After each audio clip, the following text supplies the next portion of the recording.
for more information, you can visit the environmental section of our website. For those of you who may have heard, on May 8th, there was a siren from Lactalis, which is the former Parmalat. And this obviously was very audible on the southern section of the town. This is because Parmalat, formerly Parmalat, now Lactalis, uses hazardous materials for the processes. In this case, it's ammonia that they use for refrigeration on site.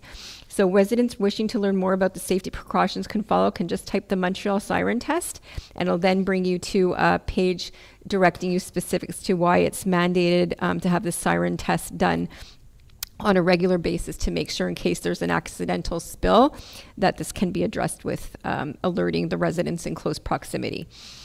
Public security also met with representatives from Montreal. I think many of you are aware that we have some upcoming construction that is going on by the city of Montreal. This is not the work done by the town of Montreal-West, and there are going to be a number of closures, so please make sure to check the website to make sure you're aware of where those closures are. Speaking of security as well in sirens, we also met with our CIUSS representative. We meet on a yearly basis in order to update our emergency plan. This is very important in terms of local public health issues such as heat waves.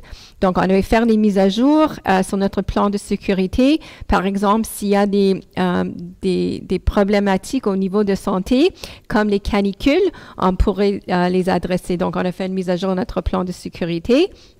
We continue to work as well to verify construction permits, as Councillor Torres had mentioned as well. We are currently conducting a traffic study on Brock South, as we had received inquiries with regards to vehicles that were speeding on Brock South. And I also just want to mention to please remember, now that we're in playing with hockey and street hockey and basketball, to please remember to return basketball and hockey nets on public sidewalks. The town will tolerate them being out while children are playing, but please remember to remove them after the game is finished. Basketball nets that overhang onto the street pose a danger to larger vehicles, especially that they can get caught on mirrors. This prevents the sweeper from hugging the curb and not for effective street cleaning. And then when they're left on sidewalks, of course, they pose a risk to pedestrians, people with reduced mobility, or people who have strollers. Donc, juste un petit rappel pour les filets de hockey et aussi de basketball, de s'assurer qu'ils sont enlevés après que les enfants ont joué dehors. Si sont les trottoirs, ça pourrait avoir un risque pour des personnes piétons, les personnes qui ont mobilité réduite et aussi pour les poussettes. Donc, juste pour s'assurer qu'ils sont enlevés après que les enfants ont joué avec les filets de basket et les filets de hockey. Donc, that is all for this evening. If you have any questions, please don't hesitate to reach out to me at lauren_pennefather@montreal-west.ca. Thank you. Thank you very much, Councillor Small-Pennefather. Reporting from seat number 2 on matters pertaining to public works, communications, and the environment, Councillor Elizabeth Yulin. Good evening, bonsoir. So Public Works undertook various springtime activities, including park maintenance and inspections, vehicle fleet repairs, street sweeping, and installation of the Westminster commercial terraces. And the tree planting program is also underway. You'll have been notified by now if your property has been chosen to have a street tree planted. And if you didn't get a notice but would like a tree, please contact Public Works. A mature street tree in front of your home has been shown to add tens of thousands of dollars to your property value. So definitely worth looking at that. Switching to the environmental portfolio now, the Environmental Action Committee has been especially busy this month, hosting a wildly successful rewilding workshop to help residents add more native and pollinator flowers to their garden. Also, we had a huge clothing swap at the town hall and an information table at yesterday's pop-up event where we gave away free Indigenous plants. And coming up next week is our EAC-sponsored town-wide garage sale, also featuring local bands. Then on Friday, June 7th, we'll be hosting a field trip to the recycling center so you can see where your plastic, paper, metal, and glass actually go. There are only a couple of spots left for that activity, so if you're interested, you can email us at eacmowest@gmail.com. If you want to sign up, and on June 8th and 9th, it's free for all day, or actually weekend, where you can put out any used but functional items on the curb for your neighbors to take for free. Lastly, I'd like to mention, as Councillor Small Pennyfather did, I'd like to remind you that the provisions of the new waste management bylaw came into effect as of May 1st. Of note, single-family homes are now allowed a maximum of one 240-liter garbage bin. Of course, you can have a smaller bin as well. And no garbage bags will be allowed outside the bin. Courtesy notices are being given out now until June 30th, and after that, tickets will be issued for non-compliance. If you'd like more information, as the councillor mentioned previously, about our new bylaw, it can be found on the website under Waste Management. Au cours du mois dernier, le service de communication a collaboré avec différents départements pour créer des outils de communication efficaces visant à promouvoir des événements, faciliter les inscriptions et informer la communauté des nouvelles règles. De plus, le service de communication a veillé à communiquer en temps opportun avec les résidents, les tenants informés des mises à jour cruciales telles que les fermetures de routes à venir et les dates limites d'inscription. That's it for me. I'll be pleased to answer your questions during question period. Thank you. Thank you very much, Councillor Yulin. Reporting from seat number 3 on matters pertaining to finance, recreation, and topics related to the status of an age-friendly municipality, Councillor Colleen Feeney. Thank you very much. Oops. Mr. Mayor. Out of control again. Restart. Thank you very much, and good evening, everybody. So I'll start off with finance and administration. First of all, I want to remind you that all town offices will be closed Monday, June 24th and Monday, July the 1st. The second installment of the property tax was due on May the 23rd, and to date, 89.5% of the property taxes have been fully paid. The 2023 financial statements will be presented later in the meeting. The audited financial statements will be published online as soon as they are submitted to the government, which is probably likely in the next day or two. The mayor's report on the financial situation of the town will be sent via e-bulletin prior to June 1st and will also be published on the website and in the August Informer. So I'll discuss that report later in the meeting. For this month, we had disbursements. You'll read also later in the meeting that we had disbursements this month of $1,702,722. I can tell you actually that the crux of that, or $236,000, or about 73% of that, was for capital expenditures, and the bulk of that, $1.2 million, was for the recreation center, and that included construction costs, architectural costs, consulting costs, supervision costs. We also had electrical panel installed in the town hall to the tune of about $24,000. As usual, after that, there was about over $200,000 in deductions at source and insurances, etc. Those are employee costs. And after that, the main cost, really, as usual, public works, $150,000, and the main thing there, believe it or not, on a hot week we just had, was snow removal. Still finishing off the final bills of snow removal, so that was about $80,000, and that's really the large bills for this past month. But if you have any questions on them, you can ask me. Moving on now to recreation. The community center started a very popular program called Parents' Night Out. So popular that the May 31st version was sold out, and there's going to be a new date added, which is going to be June the 14th from 5 to 9 p.m. We have pizza, movie, and fun for the kids only, while the parents can take the evening off. So you can see the online registration for details. As well, the summer adult fitness programs, most of them should be beginning in June, and the classes are available. There's still some spots available on Amelia. Les inscriptions pour l'été sont disponibles pour le camp, les programmes d'été du centre communautaire, le camp de tennis et la piscine. Les informations sur tous les événements et les mises à jour ont été ajoutées au site web, affichées sur Facebook et dans The Informer. Special events. We had the first special event in the park. It was held yesterday. It was very successful. It was a pop-up event, as Councillor Yulin had mentioned. There was 34 tables that had been sold, and the event was very well attended by all age groups. The next event will be the Tuesday, June 11th in Davies Park at 6 p.m. It will be a Hellbound Hepcats and Marguerite à bicyclette. And that will be at 6 o'clock. And there will also be a barbecue and refreshments, which will be available for sale. Then again, the following Tuesday on June 18th, we're having a community night in Davies Park with a performance at 6:30 by My Urban Nature by Barbara Canaratoni Diabo. And here you'll be able to meet local community groups, day camp staff, swim team coaches, and also food for sale, this time by Burger de Ville. And finally, not finally because we'll have them more for this month, Sunday, June the 23rd, La Fête Nationale du Québec in Davies Park at 4:30 p.m. We will have puppets on stilts, crafts, balloon sculpting, face painting, barbecue, etc., etc., etc. So please join us for these events, and they're usually a lot of fun, and you get a chance to chat with your neighbors. Pool programs.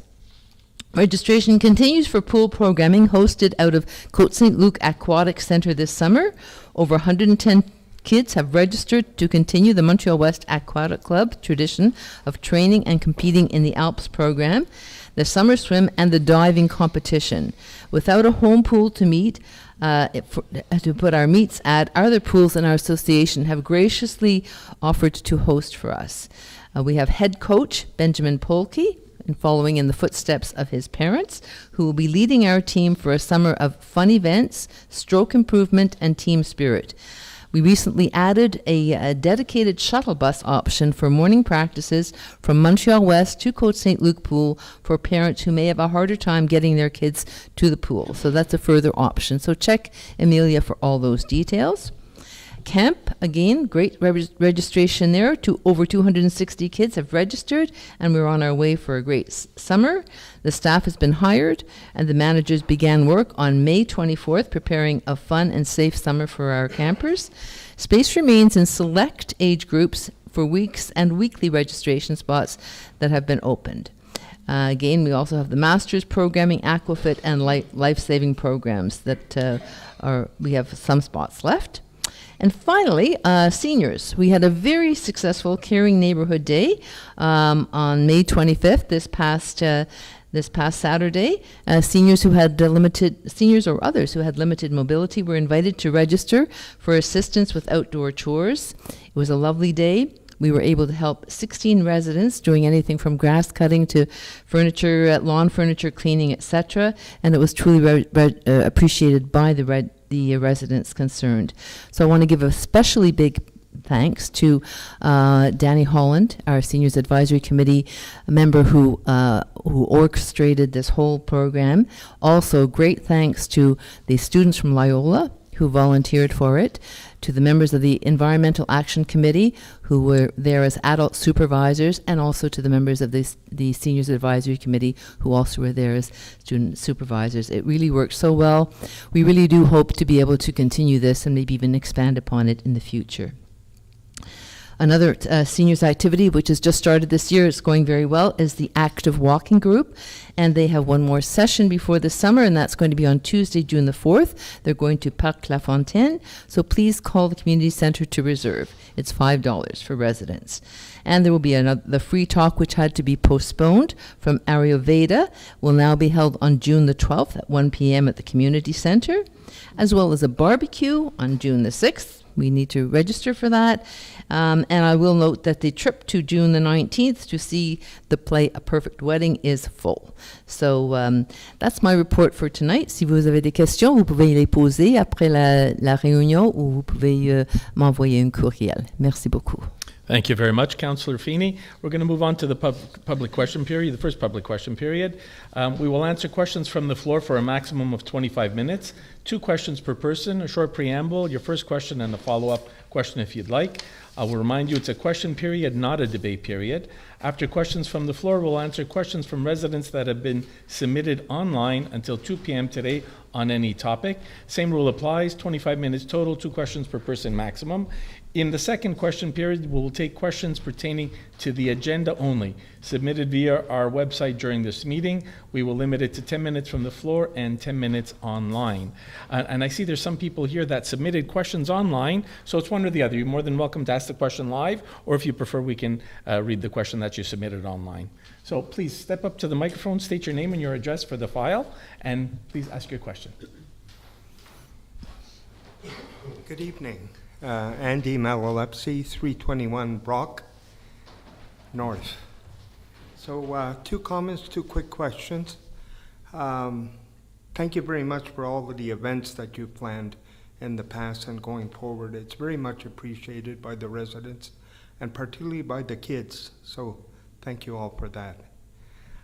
Second quick comment. I don't know if I'm wrong, but I received an email today asking for questions at 10 in the morning. Is that correct? That's right. It comes out at 10 in the morning, and you have until 2 p.m. to submit your questions online. Good. So I was out doing some deliveries, and then I was doing some babysitting, and by the time I looked at it, it was like 4 o'clock. And I wonder if in the future we can give a little bit more extended time to ask questions online. So that's my comment. I'm just going to answer if that's okay, Mr. Malalepsi. The problem with that is sometimes people submit questions and we don't have the answers. The counselors don't have the answers, so we have to reach out to the staff to get the answers, and we have to give them enough time to get back to us. That was the only reason why we had that 2 o'clock. You know, so we can talk about starting a little bit earlier. I was thinking more about the 10 o'clock. Yeah. Perhaps we can do it a day ahead. Oh, we can, yeah. Give some time for the people. We'll have the discussion in council. No promises, but Good. we'll have the discussion in council, Mr. Malalepsi. First question might go to Councillor Small Pennypowder. I must say I'm very disturbed about this notice 5 days ago about the Sherbrooke closure and the, is it Broughton closure. Here we are after a whole winter and possibly 3 years, I think it was, of the Eastern project. We had the CN, not CN, Via Rail. Turcotte, the Turcotte project. No, not the Turcotte, the one that they built here on Sherbrooke. Pharmaprix? No, the Metro. Edicule. The Edicule, yes. Yeah. Okay. We had closings on Sherbrooke. I drive here most times twice a day, pick up the kids, Bill St. Pierre, bring them back. The amount of time we've spent, the gas, the nauseous fumes, it must be millions of dollars that has been spent, first of all, because of the Eastern project, and now we're closing Sherbrooke Street. It's becoming next to impossible in this area to move around without major disruptions. So my question, first of all, is did you know this ahead of time? And why weren't we, notified ahead of time so at least we could do some, planning as to how to move around, because it's going to be difficult from what I understand. Correct me if I'm wrong. And part of that question is, the way I read it is Sherbrooke West is going to be closed. Does that mean coming this way, or is it all of Sherbrooke that is going to be closed? I appreciate your question. I can answer part of your question, and maybe I'll turn to the mayor or to somebody who might be able to discuss when the consultation started or when we were advised. So the work that's being done presently is by the City of Montreal. It's not by the town, and I understand that, we live in an urban area and they're repairing the aqueduct system, and I understand that we've had a lot of issues with the construction of the Easton has caused some traffic issues, and then some other projects that are not the town projects, but larger Montreal projects. So this is an aqueduct project that's supposed to last for 7 months. I don't know when we were advised. You finish up and then I'll take it from perfect. there. So we are aware. I also don't have a precision on if there's going to be full closures, when the full closures happen, but I do know that the City of Montreal has its own communication plan as well that you can reference for very specific areas. So for instance, today, my understanding is that the construction was supposed to start today, but you can see that the entire Sherbrooke, there's still parts of Sherbrooke that were still open. So I don't know when there's going to be full closures, partial reopenings, partial closings. So I think it would be best, we'll update our website as best that we can in parallel with the information that we get from the City of Montreal. But I would say definitely continue to consult the City of Montreal. And then maybe I'll refer now to the mayor to give you a little bit more information of when we were advised that the work was going to take place. So, Mr. Malalepsi, this project that they're undertaking, they've been speaking about it for years. What they're talking about is putting a redundant pipe to bring water to this part of town so that we can be fed not only by the place in LaSalle, but also that we can bring water, in case there's a problem, bring water to the West Island. So they're running another big water main down. This is something that Montreal's doing. They've been speaking about it for years. They're actually putting it into place now. They were in charge of doing all the communication. So they told us recently that this is coming. And they were supposed to have done all the communications ahead of time. As to when things start, what Councillor Small-Pennefather was asking, what we were told is things are supposed to be starting gradually June 3rd. Okay, so that's what they're supposed to be starting. Is it going to be June 3rd, 5th, 10th? I don't have that answer, Mr. Malalepsi. It's all the City of Montreal that's doing that work. Okay, but we will monitor it, and we will, like already there was a question of where one of the bus stops was going to be that came to us. So we were actually able to intervene. Councillor Small-Pennefather actually intervened directly with the school board and with the school involved to try and make it a more reasonable place, a safer place to have the bus stop. So there's certain things that we can intervene in, and we will, and we have. But certain other things, it's all the City of Montreal. And I share your frustration with you, Mr. Malalepsi, because people are going to come here and be upset with us, but it's not our work that's being undertaken. Understand.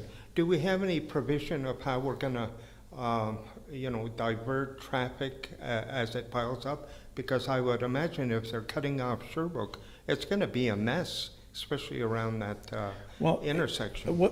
I could be wrong. A lot of the people that come down Westminster that try and make the left onto Sherbrooke, they're coming from further north, right? So they're coming from Côte Saint-Luc, they're coming from the north end of Montreal-West.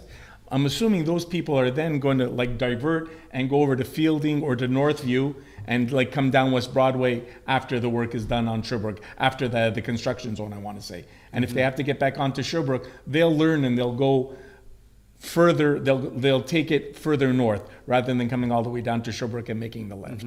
So there will be a little bit of adaptation. And coming back, west on Sherbrooke? Coming west on Sherbrooke, then unfortunately, again, what I can see, and I could be wrong, people going to West Broadway, going to Fielding, and coming to Westminster. That's what I'm seeing, but I don't know that there's going to be official routes. I don't know that answer if there's going to be official detours. I'm assuming there will be official detours, and my guess is that they'll try and keep it on the bigger streets rather than the smaller streets. So that's why I'm saying West Broadway, Fielding, things along those lines like that. Okay. Last quick question is, Easton, am I wrong in saying that it's 3 years now that it's in construction? Something along those lines. It's a lot of years. Now, I'm just looking through the window and I see it looks like a furnished apartment over there. So I don't know if that's just a model or what. It's the first time I'm seeing it, right across from us here. So I'm taking that as a good sign. So yeah, I was going to go to the open house as you suggested on the 25th, which was Saturday, but it was all closed anyway. I'm so frustrated with that project. You and us both. 3 years. Yeah. And yet, if you look down the street and on Cavendish, they're building multi lodgings in a question of a year and a half. Here it's been 3 years for 25 lodgings? These folks, in my estimation, I don't know if somehow it can be penalized or whatever. We have them doing our construction on the recreation center. Certainly some screws got to be put on these guys because this has been a nightmare. Yeah. See, what's different though, Mr. Malalepsi, is over there we're paying the bill. So there are some very clear guidelines that they have to follow. Over here, there are some guidelines, some different guidelines, but here I think they're dependent upon, their own cash flow and things like that. It's not the case over there. That's why things have gone relatively smooth over at the recreation center.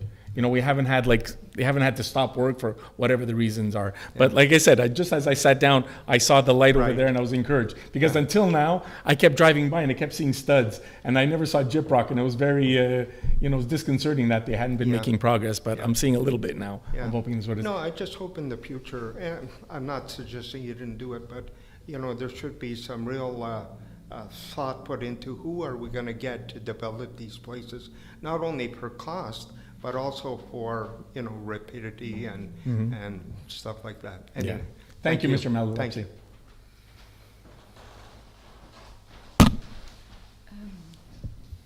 Kathy Menorgan, 8018 Avon. I have questions about the construction on Avon. Do you have a date for it? What will be done exactly? Is it a total rebuild? Will it be one lane at a time? I think Mrs. Menorgan, I don't want to, I'm sorry, I'll let you finish asking a question. I apologize. I got one more question. Yeah, no, about please, go it. ahead. Is there a plan for traffic calming that people can consult at this point? Okay, sorry, and I'm sorry I interrupted you. I apologize. Again, that's part of the same work that Montreal is doing, closing the top part of Sherbrooke and Broughton. It's part of the same project. So they're running pipes there, and they're doing work. It's not our work there that's being done. It's not our work. Our work is still to come. We have to redo that section of Avon, and we have to actually redo all our piping, and we're just waiting to coordinate with Montreal. So the work that Montreal is doing is on the north-south connectors. Okay, it's not along. The majority of the work is not along Avon itself. There are plans for detours and things like that. So, and I don't know where those are, if they're on our website or if they're on Montreal's website. Montreal's website, Mrs. Menorgan, to check where the work is and what the proposed traffic flows are. So one of the things that I just remember I made a notice of, Ballantyne from Avon going up to Broughton, they're going to be closed up at Broughton. So Ballantyne and Brock, for the duration of that work, there'll be cul-de-sacs, and the residents will be allowed to go in and out of that street. Brock and Ballantyne. Il y a quand même un repavage qui est prévu cet été. Oh, okay. And after the work, there will be some repaving, just some surface repaving that'll be undertaken this summer. Sorry, je savais pas. But will the work on Avon be done this year? Our work where we're changing the pipes, that's not being redone this year. We have to coordinate that with Montreal. But we will resurface the work that gets done after this, they've done their work now. So you will not dig up? Not this Avon year. We can't dig up Avon because our pipes connect into Montreal's pipes. And until Montreal, the agglomeration, is ready to do their work, we can't do ours. We're ready to do our work. In fact, we were given a grant. We have to go and ask for an extension of the grant because otherwise we would lose it. We had to get an extension because Montreal's not ready to program their work yet. Okay.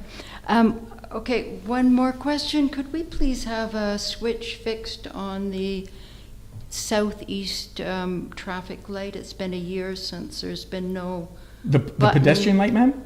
to, what? The pedestrian light? Yeah. Okay, very good. We'll make a note of that. We can pass that along to Public Works. Could you have it fixed, please? It's been a year that it's been missing. It's Avon and Brock? And Bryn Mawr, Avon and Bryn Mawr. Oh, the southeast corner. okay, and it's the pedestrian one. Yeah. Okay, we'll pass that along to make sure it gets looked at. Okay. Thank you, ma'am. Est-ce qu'on peut faire une autre? Est-ce qu'on peut faire une autre? Okay, parfait. Good evening. I'm Judy McDonald, 259 Strather North. First of all, I wanted to thank Colleen and her MATA group for organizing that brilliant effort to unite Loyola students with Montreal-West and have them help us elderly people. I was somebody who was helped. I loved every moment of it. And I really wanted to commend everybody involved for the really fine organization. All the people knew, the people who came to supervise the students were just, the lady I had was amazing. Everybody knew what they were doing. The students adored the experience. So thank you very much. I do have a question concerning wildlife here in Montreal-West. Now, right at the moment, I am the proud, I have a temporary accommodation. Landlord, there you go, you're a landlord, right? I have temporary accommodation, so I could be reported. I have a mother and her 4, I read they're called pups. These are groundhogs. And I suppose I'm going to have them all summer. So I am wondering, and I looked at the website, what support does the town give to people like myself who really are sort of dispossessed of our garden? I'm afraid to go in my garden now because I'm going to bump into a mother who's quite nasty if I come into that area. So I looked on the website under animals. And animals really relate to dogs as far as Montreal-West is concerned. There are a lot of regulations about dogs. There are helpful tips where you click and you go to the SPCA site, as some of you know. And I didn't find those suggestions that helpful. What can I do? I have 2 big porches and that's my life. So of course I've gone to the web. Of course I've talked to my neighbors.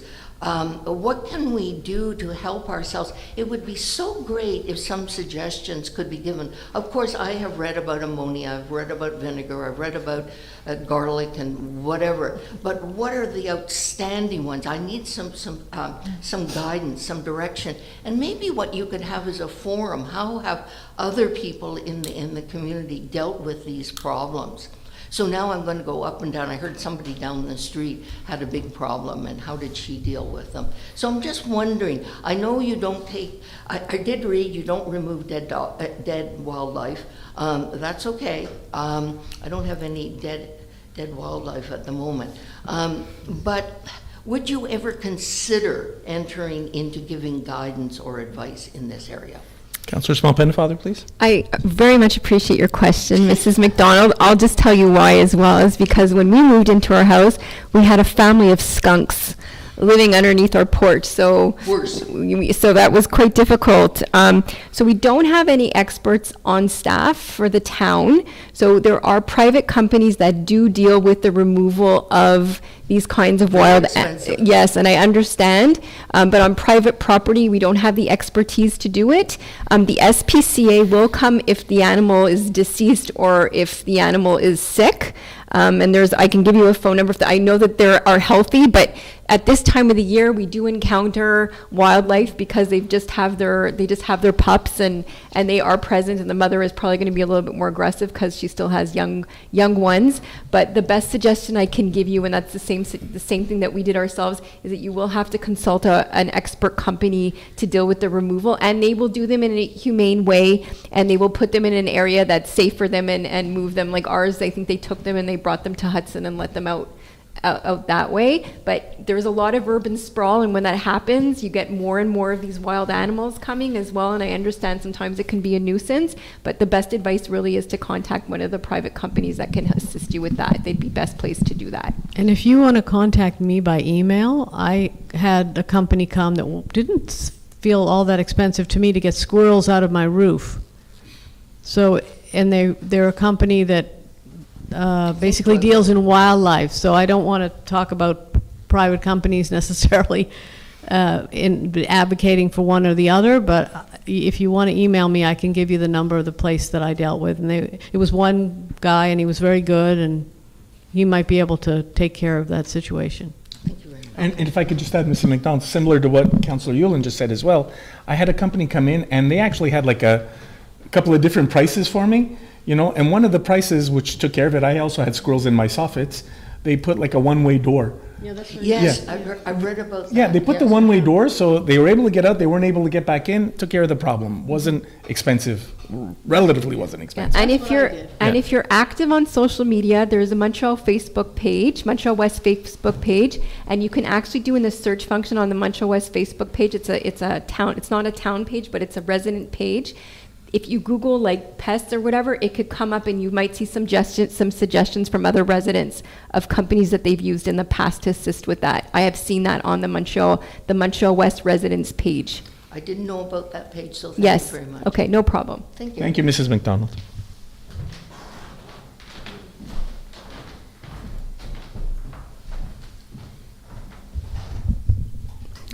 Cynthia Nichols, 25 Westminster South. Still have the problem with the land and the flooding and everything else, and especially here we are with all of this rain. I'm a little bit worried once again. I have bare spots completely in the backyard. It's just incredible. I don't know. You said you were going to come by. No one ever came by. I said I would give it to Public Works. Yes, ma'am, I did. No, I believe Maria Torres said. No? Yes, sure. About 2 months ago, when I started complaining, when I started noticing. Anyways. You wanted to meet with Vlad and myself? No. That's for No, the I did, the I'm sorry, I refurbishing. didn't, it maybe was a misunderstanding. I didn't say I was going to go. Well, we I don't were- have that expertise. I'm to- not going to debate that. I'm sure it's on digital in the cloud somewhere. But anyways, yeah, we're gonna have a problem, and this is ongoing. There's absolutely no grass, not one single thread of grass out in the backyard right now. We have a couple of dandelions and some other weeds are coming in, and right up until the rerouting of the water system, we never had this problem, ever. And I've been here, it's what, going on 29 years or whatever? I mean, that's a problem. And it's causing damage not just to the land, but to the house and to everything else. So when you ask me to do certain things, I'm not doing anything until you figure out what it is that's causing this problem. And I believe it's that small little hole that started way back when this main pipe broke. And by the way, Mr. Molesky, speaking as someone who lives across the street, this project started way before COVID. First it was the demolition and the trucks, the cement, everything else. Trust me, it's been a long, long time. If you speak with Claude, I'm sure he can give you the exact date that the first pin went in and the traffic was blocked. It's been well over COVID. Do you have a question, ma'am? Yeah. Thank My neighbors were complaining about having the sidewalks and everything fixed, but it's also the street. It's also the street in front of the houses. The streets are not allowing the water to descend to the sewer. There is like a huge gutter that is forming there. And I don't know, perhaps you need some porta potties. I don't know what it is around, and we should have. I mean, we've got a community center, a town hall, and these are things that I've brought up to council over and over and over again, where the workers just seem to open up the truck door and relieve themselves right in these puddles. And yes, it splashes right on, and you're bringing that into your home. So these are things that I've complained about. It's been years now that I've been complaining about these issues, and no one seems to be doing anything. I don't know what to say to you at this point, other than you're not taking care of what you should be, which is helping us be able to pay your taxes. Unless, of course, you're just trying to get rid of us all and have new, younger families in town. I don't know what it is. But it seems to me that there's a pushing going on. And I don't know why, but that seems to be the problem. There's the second problem, Sorry. Sorry, go ahead. The second issue I'd like to bring up, compost. I had no idea that we actually lock our compost up. Never in all of the years I've been here have I ever seen a lock on the compost. It's sort of like when you put a lock on the greenhouse and wouldn't allow anyone in. But this was ridiculous. Between 9 and 3 o'clock, even on the weekends, the compost bin is locked. I mean, the compost used to be at the pool, at the chalet by the pool. You would put one dump there, and then you would put another dump over here. Cynthia, it's not locked anymore. It's in a different area. So you moved it? It's moved. It's been moved for a while. Well, it wasn't moved last week. Well, it's Because moved. I It's came been- to. It's been Okay. moved, yeah.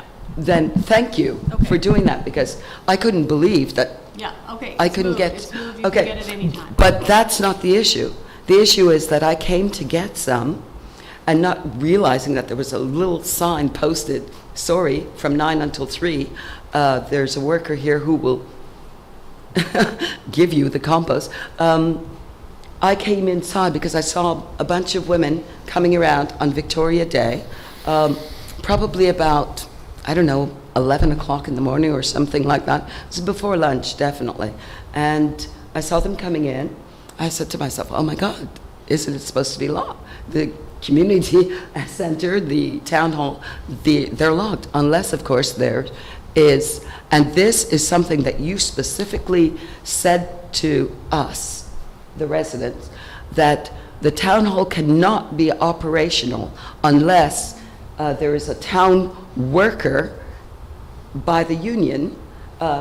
Just like when I first started these paintings, I couldn't put a nail in unless there was a town worker putting the nail in to the wall. I remember specifically you making that comment that nothing can take place in these buildings for insurance reasons. So if I'm going to ask you to ask your question, please. Get to your question. The please. question is, the person who was here had the keys, and I said, hi, do you know anything about the compost? She said, no. Who are you, and why are you here? I blew my mind. Everybody in town knows who I am, and for somebody who's working with the town to not know who I was blew me away. I'm sorry And that I'm sorry that not everybody that works in the town knows who you are. The treatment that I was given on that day was outrageous, because I asked her, who are you and where's the town worker? I'm here to see the town worker.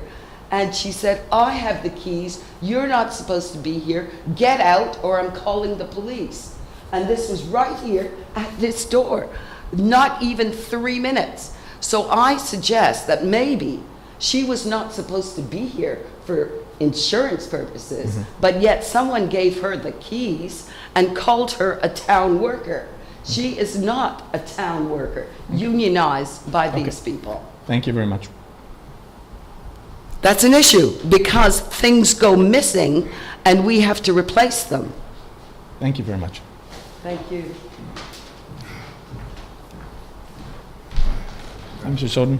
I have 3 copies of an email and some photos of text that were in the email.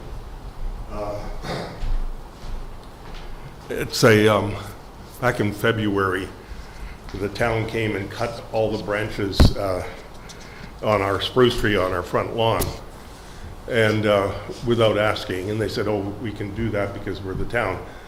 And I said, but what was the reason for it? And they said, oh, it's because it blocked the snow plow.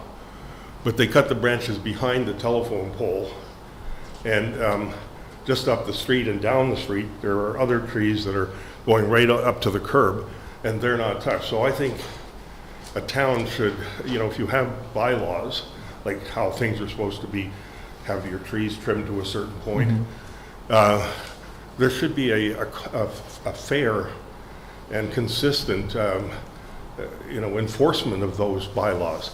So why they just come to my house and cut these branches, which totally disfigured this tree. And I actually brought this up to the town in February 13th. And after 4 months, they got back to me and said they were going to maybe be able to replace this tree, because that's what I asked for. But for some reason, they say it's going to take a 1.5 years to do. But, you know, it's just total disfigurement. And it's just inexplicable, and it's not consistent. And I do find that the town isn't consistent with its enforcement of bylaws. So if I don't know this particular case. Right, I'm just giving it to you. I don't know this particular case, Mr. Soden. I don't know if you stated your name and address for the file. Oh, I did not, sorry. So please go ahead. Bob Soden, 26 Easton. Thanks, I completely Thank you very much, forgot. sir. So I don't know what this particular situation was. Now, if you're telling me somebody came and said that they could probably replace the tree. Well, they took 4 months, and I had to actually go up. I sent them this email. Okay. And then after about 4 months, or maybe at the beginning of this month, I went up to Public Works. Right. And I said, I've had no response. And then I got a lady from Public Works call me and said that they could do it, but they cautioned that, you know, they just cut it down and then I'd have to wait for a year before they could deal with the stump. That's what I was going to get to. When they cut down the tree, they grind down the stump. But that can be done immediately. There's no year. Oh, no. But I'm saying to replant in the same place, they have to wait a year. That could be what you was referring to. Yes, but I have no idea why. Yeah, because they have to wait for the whole root trunk system. that's below, the trunk and the root that's below the ground to rot enough. Oh, that would to take let another 15 tree. years. No, they wait a year and they can do it in the same place. Because It's they a can year. just grind it right up. Anyway, I just think it's inconsistent. As I said, 2 or 3 doors, I don't want to blame it. On the same street, there are Right. trees spilling over the curb. And in the letter, I said, the worker said, first of all, we can do this because we're the town and we don't even have to tell you. And I said, come on, what is the reason? They said, oh, because your trees were overhanging the curb, which they weren't. Look at the photos. They're always behind the telephone pole. And so, but he said, so they block, because sometimes the snowplows lift their blade up and go over the curb. Right. Okay, fair enough. But why did they do my tree and not the the one other down the trees? street? But it's inconsistent, and it's very important in administration of a town or any organization to be fair and consistent.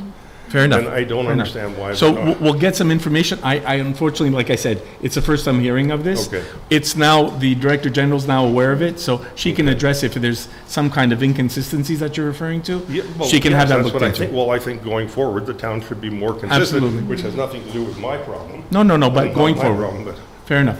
Okay, Thank that's you, Mr. Soden. basically it. Thanks, Mr. Soden. So we'll move to the questions that were sent online. First 2 questions were kind of to the same topic. They were sent by Scott Miller at 65 Brock North and Marie Dubuis at 31 Bryn Mawr. The water fountain in the dog park was broken and removed about 8 months ago. Why is it taking so long to replacement? Can we council commit to replacing this by June 15th? Bonjour, avec les pics de chaleur des derniers jours, l'absence de la fontaine d'eau au parc à chiens se fait ressentir de plus en plus. L'ancienne a été endommagée il y a plus de 10 mois. Peut-on espérer qu'une nouvelle fontaine sera installée dans les prochains jours, en remerciant le conseil? Councillor Yulin, please. Oui, merci. Merci pour votre question, Marie. La fontaine d'eau a été commandée et devrait être installée le mois prochain, j'espère. So Scott, we've ordered the fountain and the water fountain, and we're hoping that we'll be able to install it this month, or excuse me, next month in June. I can't guarantee it's the 15th, but it's on our list. Thanks for your question. Thank you very much for your questions. Next question comes from Mark Johns, 351 Brock North. I was wondering if there will be anything done about the apparently abandoned vehicles in the public parking lot on Northview near Brock. I have noticed a pickup truck, construction equipment, a boat, a camper, and various other vehicles that have not been moved or ticketed for a very long time. Councillor Small-Pennefather, please. Thank you for your question, Mr. Johns. We did ask public security to go to the parking lot in question and check to make sure that the permits were in place. But you're very right in the fact that there's a difference between parking and storage, and that means that the town needs to look at updating a number of our bylaws, which we will do. So I thank you for bringing this to our attention. And as we progress in that area, you'll get updated information once we're able to establish some of the areas that we need to provide some updates. Thank you. Thank you very much, Councillor Small-Pennefather. Next question comes from Harold Knowles, 256 Percival. The federal government has recently told municipalities that it would be providing grant money for home building. However, the grants were only given if the municipality changes its zoning bylaws to allow higher density housing. Has this affected Montreal-West? Could it affect the chances of getting grant money for infrastructure improvements such as road and sewer repair? Has Quebec accepted this federal policy? So, Mr. Knowles, I think you're referring to the tech grant. The tech grant was due for renewal, and tech grant is a partnership between the federal and the provincial government. The federal government, when they first started speaking of it, they started speaking about, as you're mentioning, attaching conditions that we increase our housing stock and increasing density. The UMQ fought back against this because they said a lot of work is already planned for 2024 in the different municipalities. So it's not fair that the government changes the rules now and tries to connect it to a change in policy that could take years to enact. So from what I understand, and I sit on the board at UMQ, we're very close to announcing something that I think will delay any kind of implementation and allow the tech grant to continue the way it has historically, at least in the short term. So no, we haven't been affected by something like that at all yet, Mr. Knowles. Thank you for your question. Next question from Ron Schutz, 126 Westminster North. What can be done about bicycles on the sidewalks? I still see whole families riding together. Thank you. Councillor Small-Pennefather, please. Thank you for your question, Mr. Schutz. This is actually a question that comes up quite often, and it's all about bicycle etiquette and making sure you observe the regulations are in place. So it is absolutely not permitted to ride bikes on sidewalks. And I do understand parents' concerns when they have young families of, riding on Westminster, and that means bicycle etiquette, and it means getting off your bike and walking your bike on Westminster once you're on a street that you feel safely riding on. And it's the SPVM, of course, that does the enforcement for this, and it is, we're hoping the SPVM does a little bit of work with us. They do have a seat on our Community Safety Committee, and of course they work in close collaboration with our public security officers, but we want to have a campaign de sensibilisation. So we're hoping that people are made aware that they should not be riding bikes and it causes issues. And I have often seen motorized vehicles also operating on sidewalks, which is a big no-no and super dangerous for people with reduced mobility, for people who have strollers, for some of our seniors. So we want to make sure that everybody is compliant. So we're hoping in the next little while we will have a campaign with the SPVM advising people that they should not be riding their bikes on sidewalks in the town. And then once the awareness campaign happens, if people are riding bikes, that does mean ticketing in some circumstances if people are not abiding by the law. But again, I would just ask people, if you're not feeling safe riding on Westminster, to either choose another street to ride on that is safe, that you feel safe on, or to please walk your bikes when you're on Westminster or any of the other streets in the town. Thank you. Thank you, Councillor Small-Pennefather. Next question from Ellen Moore, 122 Percival Avenue. After all the effort and hype about Montreal-West becoming senior-friendly, how can you justify not offering classes in senior balance this summer? Councillor Colleen Feeney, please. Yeah, thank you very much for your question, Ellen. Yes, we do not offer all our classes in the summer. A lot of that is dependent on the fact that a lot of people are away and the registration isn't there for the classes and it's difficult to get some instructors. So this happens across all age groups, I will say, and there are other programs running for seniors in the summer. In your particular case in the particular case of the balance class, there has never been a demand for that to be offered in the summer. There's never been enough people there to offer it. However, we can look at it again this year, and if it seems that this particular year there'll be enough for a full class, we can reconsider that decision. So thank you very much for your question. Thank you, Councillor Feeney. Next question from Paul Kenton, 70 Brock North. What are the hours that our public security officers work? If they are only daytime, is there a possibility that they can work during the times when most crimes seem to occur, that is in the evening and overnight? Councillor Small-Pennefather, please. Thank you for your question, Paul. We do absolutely have public security officers that work in the evening and overnight, and their schedules continue to be on a rotational and flexible basis, but we absolutely have presence in both evening and overnight. Thank you for your question. Thank you very much. Next question from Philippe Bergeron on 23 Garden. Can the bump outs on Westminster to slow down car traffic be made more bike friendly? At the present moment, the bump outs force bikers in very close proximity with car traffic. Can there be a bike lane between the bump out and the sidewalk for the length of the bump out? Will there be a bump out installed at the corner of Nelson Westminster? This intersection on Westminster becomes a 4-lane road for people turning right on Nelson and going straight on Westminster in both directions. Quite dangerous for people crossing Westminster. Before I turn it over to Councillor Small-Pennefather, Mr. Bergeron, the bump outs that you're referring to, the curb extensions, they were actually done probably about 5, 6, 7 years ago, something along those lines. More than that? Okay, I'm sorry, I'm losing track of time. And the idea was that we were going to try them on the 2 intersections at Parkside and at Curzon, and to see what the effect was. The effect has been very, very positive. I actually remember somebody doing the study for us, that the quality of the stops increased tremendously. So then the idea was that we would reevaluate when we could do the work if we wanted to extend it to the other intersections. We have not done that work. There's been a lot of work that has to be done on Westminster. Westminster, the foundation of Westminster really needs to be reconstructed as well, as long as many other streets in Montreal-West. The foundation needs to be reconstructed, so that's kind of put a pause on the major work on Westminster. So that's why we haven't gone forward on that. I'll let Councillor Small-Pennefather answer the other questions. Sure. Thanks for your question, Phil. And yes, I think you see by a number of the security and safety questions, Westminster is not a great street to bike on. And there's other questions we've had with regards to having bike paths and what have you. And Westminster is not one of those streets that would be identified to have a bike lane.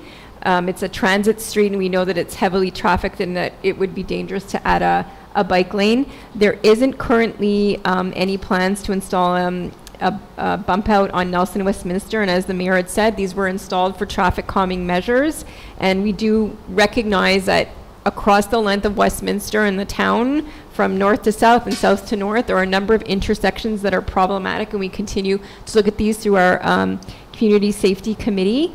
And I would also say that we, just in line with the question we had previously about people riding bikes on sidewalks, that if you are riding a bike on the street, to please respect the stop signs as well. A lot of bikers do go right through the stop signs. We know we have a number of bikers that are also very respectful of the stops, but it could be very dangerous for pedestrians when they cross a biker who doesn't stop at a stop sign, and you're also subject to the same vehicular codes on the road that cars are in traffic are subject to as well. But I do take your point, and as we continue to work on some safety and security issues on Westminster, we'll see if there are ways that we can make some of these areas a little bit safer. Thank you. Thank you very much. Next question from Leonie Morris, 181 Brock Avenue South. I'm aware that there is a safety committee for Montreal-West that is responsible for making decisions. I would like to know if the committee membership is rotational and what their specific responsibilities are. Additionally, how can other homeowners join this committee? Thank you. Councillor Small-Pennefather, please. Thank you for your question, Ms. Morris. Yes, there absolutely is a Community Safety Committee, which is previously known as the Traffic Safety Committee. There was a call that went out a couple of years ago, and we do have established a committee, but I invite you to send me, if you have a statement of interest of how you'd like to be part of this committee. I'm happy to do that. You can look at my address on the website of the town. And I just want to clarify, all committees, so that includes the Environmental Committee, that includes PAC, that includes the Community Safety Committee, make recommendations. They are not decision bodies. The decision is made by council. So once a committee of experts or a committee of residents in the town, they make a recommendation. The recommendation goes to council, and the council makes the decision. So it's an important clarification because they are not decision-making bodies. We do pass, when we have our council meetings, we do pass, and I think there's one perhaps that's going forward today as well, of the composition of those committees. So that's also goes forward in council as well. So please feel free to send me a statement of interest, and I'll be happy to look at that. But I appreciate your interest, Ms. Morris. Thank you. Thank you very much. Next question from Talia Ralph, 11 Westland Promenade. I know this has been raised before, but with the summer approaching, I'm wondering if there's any possibility of making restrooms available at Davies and Strathern Parks. It's very rough to enjoy the spaces for long when you need to rush away to find a place for your child or yourself to pee. Councillor Feeney, please. Yeah. Thank you very much for your question, Talia. Yes, certainly. When the community center is open, and that would be between 8:30 and 4:30 Monday to Friday, the bathrooms are available for use. So the restrooms are available there. The building is closed on the weekend, so it's not available then at that time, of course. But also then on Strathern Park, we do bring in porta potties for July 1st. And last year we started by keeping that porta potty on in the park for the rest of the summer. So that is our intention to do the same again this year. So there will be also washroom facilities there. Thank you for your question. Thank you very much. Next question comes from Courtney Prieur, 23 Garden. Is anyone from council participating in this year's Garage Sale Garage Band Festival, June 1st, an EAC event? It's not too late to sign up and host a garage sale through the website. As of this morning, 88 garage sales have signed up. 7 bands will be playing. And she asked if the council would be singing any songs. No, that's not going to happen.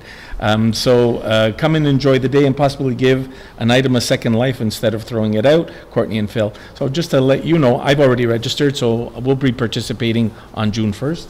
And Councillor Yulin, if you want to continue. Sure. Well, I also will have some things in the garage sale. I'm actually honing in on Colleen's garage sale. So there's 3 of us here that are going to be involved in the garage sale. I don't know about Lauren or Maria. They can speak for themselves. But thank you for bringing that to our attention. And I encourage everybody to sign up for the garage sale. If you don't have enough for a garage sale, come and shop. Okay. Thanks.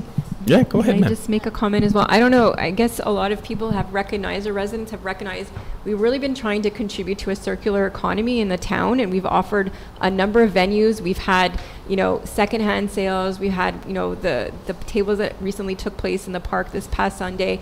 And I think it's really important. I think for a small town, we're playing a really important role